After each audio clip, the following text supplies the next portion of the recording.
Әже, ана мен ұмытып кеттім деп сұрайтын 5 жасар бала бар еді. Ол әр кеш сайын терезенің алдына отырып, көше жаққа қарап жауап күтетін.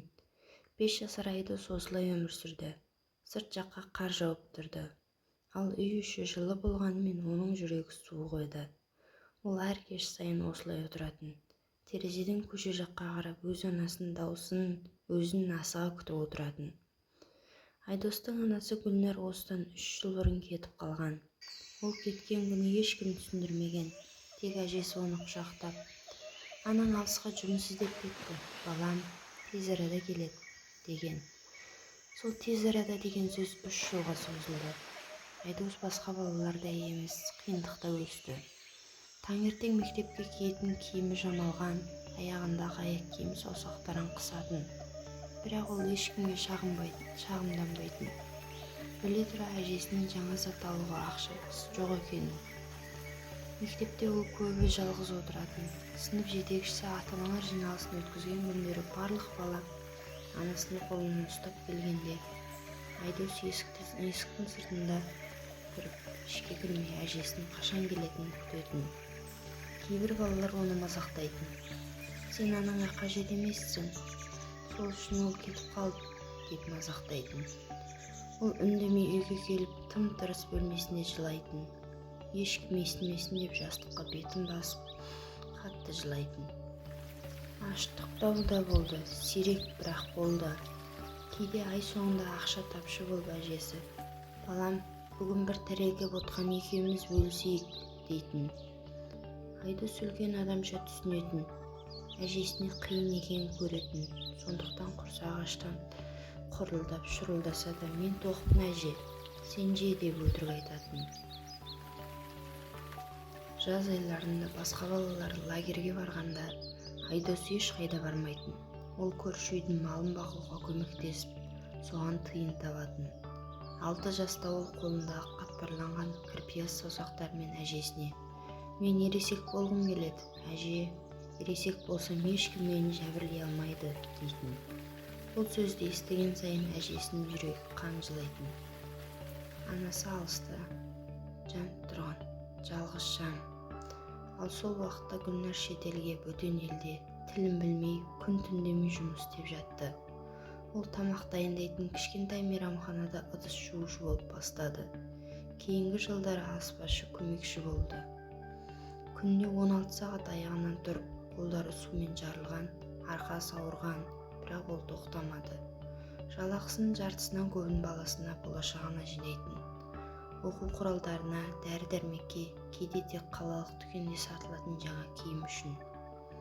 Өзі жыл бойы бір ғана пальтомен жүрді, шаштаразға да бармады. Себебі әр тиынды баласына сақтады. Түнде жұмыстан кейін ол баласының суретін жанына қойып ұйықтайтын. Жалғыз, бір ғана фото, ол кеткенде түсірілген фото. Кейде түн ортасында оянып, жылап жіберетін. Кешір мені, балам, мен сенің жаныңдамын, бірақ денем алыста, деп сыбырлайтын. Бөлмесіне қараңғылығында бірнеше рет ауырды, суық тиіп, қызуы көтеріліп жатқанда да жұмысқа шықты. Себебі бір күн жұмыс істемесе баласына жинайтын ақшасы келмеді. Ол ешкімге айтпады. Тек тісін қатты қысып шыдады. Оның мақсаты біреу-ақ еді. Баласын ашаршылықтан, кемсітуден, қиналудан құтқару. Бір күні қыс кезі, түн, сырттан біреу есікті қатты қақты. Айдостың жүрегі дүрсілдеп кетті. Есікке жүгірді. Есікті ашқанда алдында тұрған әйелдің жүзін бірден танымады. Ол арықтап, қолдары жарылып, шаршаудан көзінің асты көгеріп кеткен. Бірақ көзінде бұрынғыдай жылу бар еді. Айдос, балам менің. Бала бір рет қозғалмай қалды. Содан кейін бар күшімен алға ұмтылды. Мама, маматай, сен келдің бе? Мен сені қатты сағынып кеттім, деп құшақтады. Гүлнәр баласын құшағына алып, екеуі де жерге отырып қалды. Ол баласының арық иығынан, жамалған көйлегінен, аяғының тесік ұшынан бәрін көрді. Және ол жерде есік алдында дауыстап жылады. Кешір мені, балам, Мен сені жалғыз тастап кеттім, ал сен осынша қиналыпсың. Мен білмедім, білсем бірден ұшып келер едім. Кешір мені. Сен кешір, анашым, деп жылады Айдос та. Мен саған ауыр болмасын деп ешқашан айтпадым. Бірақ сен келдің. Енді бәрі жақсы болады, солай ма? Иә балам, енді ешқайда кетпеймін. Біз енді ешқашан ажырамаймыз, деді Гүлнәр. Баласын одан сайын қатты құшақтап. Ертесіне таңертең Айдос оянғанда алғаш рет анасының иісін сезді. Жанында шынымен де. Ол енді терезеге қарап отырмады, себебі күтетін ешкім қалмады. Анасы қасында еді. Жылдар өткенде Айдос ересек адам болды. Ол өзінің көз жасын тия алмай өз балаларына: мен сендерді ешқашан жалғыз қалдырмаймын, қаншама қиын болса да, дейтін. Себебі ол баланың жалғыздығын қандай ауыр екенін көріп өсті.